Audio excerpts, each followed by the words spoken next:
Matindi talaga ang Pilipinas noon, kaya naman tinitingala tayo ng buong Asia noon. Meron tayong 37 units nito at meron din tayo ng F5, Freedom Fighter, attack helicopters, cargo jets. Hala, nag-YouTube ka. Siguro ay wala kang kasama. Like, subscribe kung need mo ng kasama. It's Francis. Pala, tara. So kumustas mga idolos? Pinakamalakas daw ang Pilipinas sa buong Asia noong panahon ng President Marcos. Yung tatay ha, hindi yung presidente ngayon. So yun, binasa lang natin yung title. So panonoorin natin ito. It was uploaded a year ago. Kaya yun, disclaimer lang, panonoorin lang natin ng video ito. Di natin alam kung ano yung nasa loob ng video ito. At yun, after siguro ng video ito ay magsasaliksik tayo kung saan nga ba galing yung mga sources nito.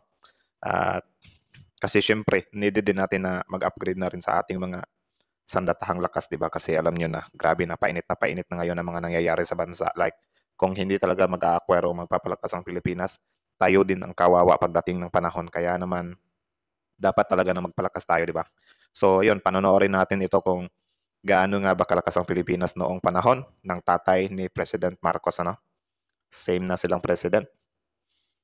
Tapos yun, ang video ito ay mula kay #JKLMTV. So ayun, subscribe nyo yan, JKLMTV. Ilalagay ko na lang yung link niya sa description natin. Tapos yan, supportahan nyo rin yan. Kasi nag-upload din yan ng mga video dito sa YouTube like this. Tapos yun, kung trip nyo naman ng mga ganitong reaction video, may kasama kayong manood. May mapagkumparahan kayo ng mga opinion. At gusto nyo na makakita ng mga kakaibang mga video dito sa YouTube, ay syempre, don't forget to subscribe, Francis Daily. Click nyo na rin yung notification bell and like this video para naman lagi kang updated, diba? Tapos yun, i-recommend tayo ng YouTube sa iba pa nating mga kapwas. So ayun, di na natin ito patatagalin pa. Baka agawin pa ng China. So yun, let's watch this video. Kaibigan, alam mo ba na sa panahon ng pamumuno ng Pangulong Ferdinand Marcos ay kilala ang Pilipinas na isa sa pinakamalakas na bansa at puwersa ng militar na mayroong Grabe no, sa buong Asia with military modern war weapon. Okay, alamin natin yan. moderno na kagamitan o armas, pandigmaan. Ang ilan ay sa Pilipinas lang ang mayroong ganitong armas sapagkat noon ay may sekretong proyekto ang Pangulong Marcos o classified Di ko nakita. Mabilis magsalita at puwersa ng militar na mayroong moderno na kagamitan o armas, pandigmaan. Ang ilan ay sa Pilipinas lang ang mayroong ganitong armas sapagkat noon ay may sekretong proyekto ang Pangulong. Ito, during the President Marcos administration, the Philippine Army has a secret program named the Santa Barbara Project. So ayun, nagawa na pala natin ito ng video sa ibang channel, yung kay Suksay. Panoorin din natin itong version ni #JKLMTV. So tuloy. Marcos o classified project. Ito ay ang Project Santa Barbara na ang layunin ay mag-develop ng iba't ibang uri ng missile katulad ng ground-to-aim missile, aim-to-aim missile at air-to-ground missile. Ito ay para maprotektahan ang Pilipinas. Sa video na ito ay aalamin natin ang mga high-tech na weapon o armas na pandigmaan sa pamumuno ng Pangulong Ferdinand Marcos. Ang kilala Grabe yung vision din talaga ng tatay ni PBBM ay good for protecting din talaga sa bansa. So yeah, tuloy. Ang Tiger of Asia. Samahan nyo ko at isa-isahin natin. Kung kaya, umpisa na natin. Subscribe JKLMTV. Click the notification bell. Lagay natin yung link niya sa description.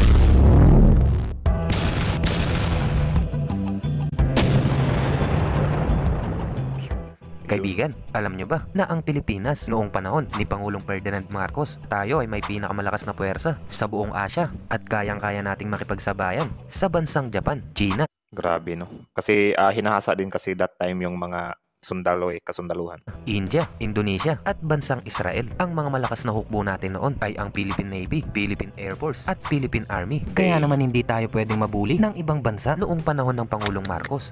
At isa rin tayo sa tinitingala dahil sa matataas na uri na equipment o armas at warship ng ating bansa. Noon ay meron tayong yun yung mga BRP na meron pa rin hanggang sa ngayon yung BRP Sierra Madre nandun sa Shoal. Corvettes, pinangalanan ito ng Raha Lacandula, BRP Dato Kalanchaw at BRP Dato Sikatuna. Ito ay armado ng dual purpose guns. Meron din tayong 26 na amphibious warfare vessels. Ang ilan dito ay ginagamit pa rin sa military service. At noong 1975 naman dumating sa Pilipinas ang kaisa-isang hospital ship ng ating bansa. Ito ay Grabe, hospital ship men. Sinong nakakaisip ng ganun men? Nagkaroon ng hospital ship. Diba ang lupit? pinangalanan na RPS, Hospital ng Tulungan. Katulad ng ibang warship ay hindi na alam kung nasaan. Ano na kaya ang nangyari sa mga warship natin noon? Meron din tayong 4 na high endurance cutter. Ang bawat isa ay armado ng heavy chain gun. Ang lahat ng ito ay napasa atin noong 1976 at grabe men. Grabe ang lakas. tinawag nila ito na BRP Andres Bonifacio, BRP Diego Silang. Ano bang ibig sabihin ng BRP? Sorry ha, wala akong update or wala akong knowledge dyan. BRP, Barkong Rare Philippine. I don't know. Joke lang ha. Comment din sa baba anong meaning ng BRP. Pasensya na kung hindi ko alam kasi ngayon lang talaga ako nagkaroon ng interest sa mga ganito about usaping bayan, men. Like, sorry na, di ba? BRP Gregorio del Pilar at BRP Francisco Dagohoy. Meron din tayong dalawang minesweepers noong 1979. Damn. Ito ay ang RPS Davao del Norte at RPS Davao del Sur. Meron din tayong coastal minesweepers na tinawag na RPS Zambales at RPS Zamboanga del Norte Grabe. noong 1979. At meron din tayong dalawang fleet of minesweepers. Grabe, men. Ang dami, men. Ang dami. Di ko mahabol yung video na kasi sobrang bilis, men, ng transition. Tinawag ito na BRP Dato Tupas at RPS Samar. Noong natapos ang EDSA Revolution ay wala nang balita sa BRP Tupas. Yun Meron din lang. tayong Ito din kasi yung isa sa dahilan kung bakit nawala yung mga proyekto ni Marcos eh. So, yeah.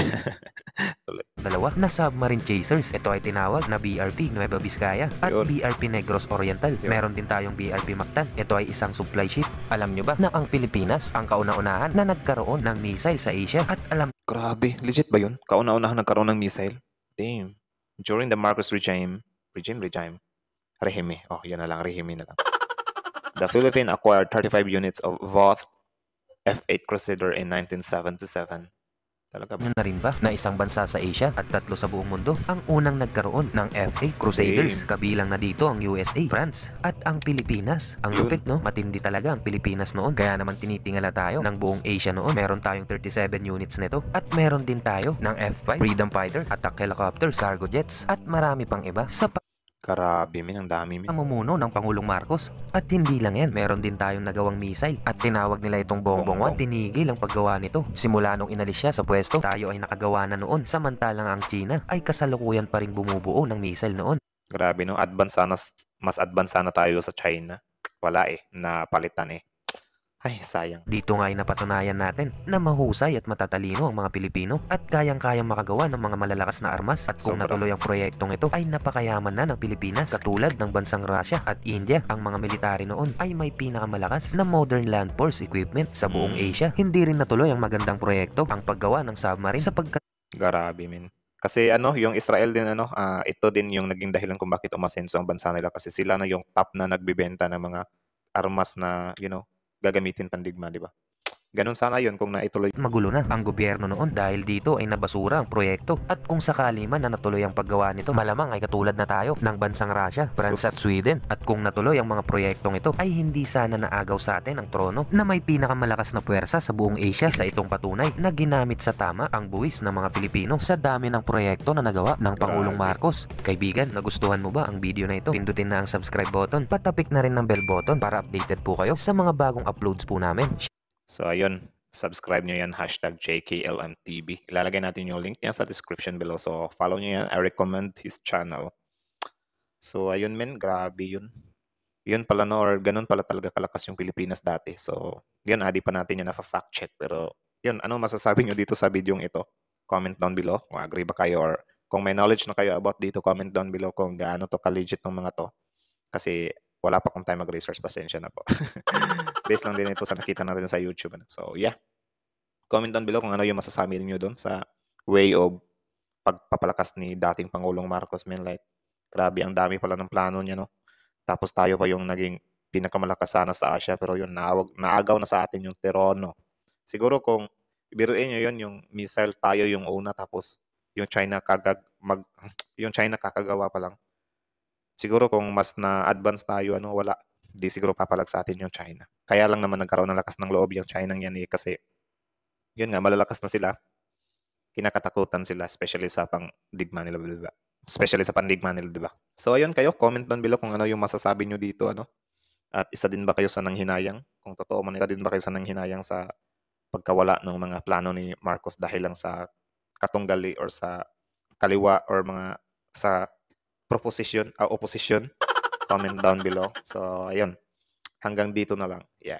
JKLM, subscribe nyo yan. Tapos yun, Francis Daily, don't forget to subscribe. Click the notification bell and like this video. So, yeah. Hanggang doon na lang. Kita-kits sa ating susunod na video. Paalam.